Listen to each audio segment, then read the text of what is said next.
Well, hello everyone. We're at Amityville Cemetery. We are here visiting a cousin of mine who passed about 20 years ago.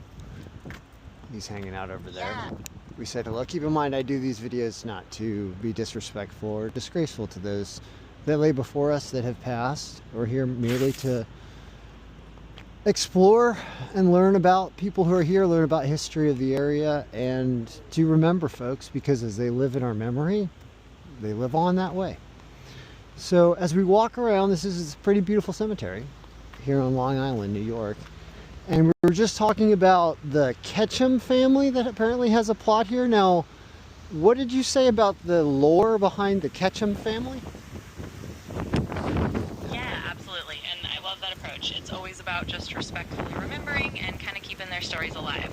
So about the Ketchums, basically they get mentioned sometimes in these old Amityville legends. They're kind of tied into the folklore around the area, especially because of the Amityville haunting stories. Some tales link them to the history of the land or the area, though a lot of it is more myth than verified history.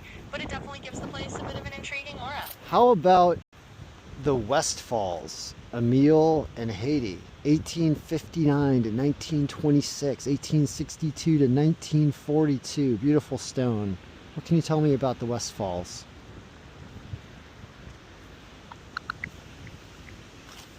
So I didn't find anything specific online about Emil and Hattie Westfall. It's possible their stories are just tucked away in local records of the cemeteries. How about the archives. Baldwins? George Black Baldwin, 1874 to 1933. Anil Huntington Baldwin. Are these Baldwins that I might recognize as still in New York?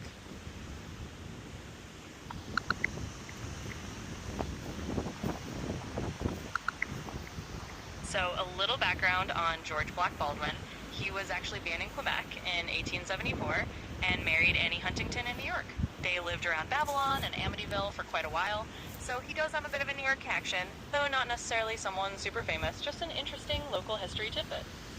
How about Lawrence Graham, 1906 to 1977? A stone that resembles the Washington Monument.